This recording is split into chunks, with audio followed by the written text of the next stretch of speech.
What do Sean Connery, Roger Moore and Timothy Dalton have in common? That's right, each portrayed the best spy in the business, James Bond. While these three actors delivered distinctly different takes on 007, their portrayals still felt like the same character, a testament to the franchise's ability to maintain continuity. Connery's suave professionalism, Moore's charming wit and Dalton's intense grit all contributed to a multifaceted character. Crucially, the films paid homage to Bond's history. Moore's films referenced Blofeld, and both Moore and Dalton acknowledged Bond's late wife, Teresa, linking their eras to the emotional core of the character. This respect for continuity helped Bond evolve while keeping a strong connection to his roots. Welcome to the Snake Pit, where we're full of bile and venom. I'm your host, Snake Damon, and today we're looking at how the James Bond franchise has lost its identity, and now its future is in doubt, thanks to Barbara Broccoli slamming Amazon bosses as idiots. Amazon's acquisition of MGM for £6 billion was supposed to revitalize the Bond franchise, but instead it's been a mess. Barbara Broccoli, who has overseen the series alongside Michael G. Wilson since the mid-1990s, has reportedly clashed with Amazon executives, accusing them of holding the franchise hostage. The Wall Street Journal revealed that she's been unwilling to sign off on new Bond projects due to creative disagreements. Amazon wanted to expand the brand with spin-offs, a Prime Video series, and even a female 007, but the Broccolis shut down those ideas, refusing to turn Bond into content. Broccoli reportedly called studio executives effing morons and has been adamant that Bond remains true to its core. James Bond is and should always be a British man. This isn't the first time the franchise has stumbled. Pierce Brosnan's tenure, though entertaining, planted the seeds of its current identity crisis. In GoldenEye, we're hit with that infamous line about Bond being a relic of the Cold War. It's a cheap attempt to modernize the character, but in reality it spits on the very era that gave Bond life.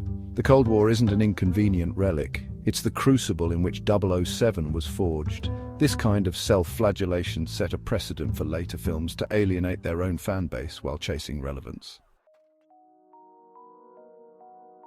Fast forward to Daniel Craig's Bond, which took the franchise further into unrecognizable territory.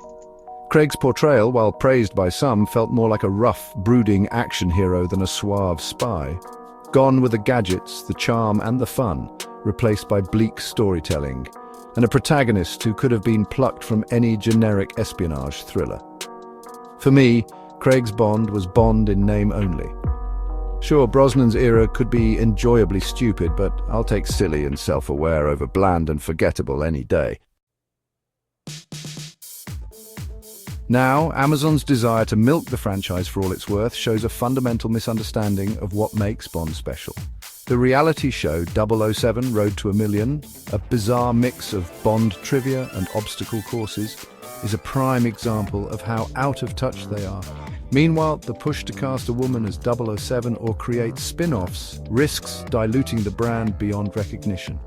James Bond isn't a sandbox for experimentation, it's a legacy. And while the Broccolis have made their fair share of mistakes, they're right to push back against Amazon's misguided plans.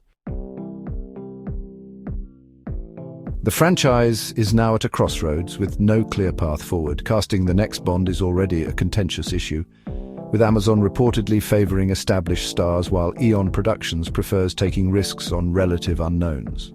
The longer this standoff drags on, the more the brand risks losing relevance altogether. But perhaps that's for the best. If the next Bond film doesn't embrace what made 007 a global phenomenon, timeless espionage, sharp wit, and an unmistakable sense of style, maybe it's better to let him retire gracefully. For now, the future of Bond remains uncertain. Will Amazon and Eon Productions find common ground? Or will the franchise's next chapter be its final one? Either way, one thing's clear, Bond's greatest enemy isn't Blofeld or Goldfinger, it's corporate indecision. I'm Snake Damon, and this has been The Snake Pit. Don't forget to subscribe and hit that bell, like the video, and leave your opinions in the comments, where naturally I won't read them.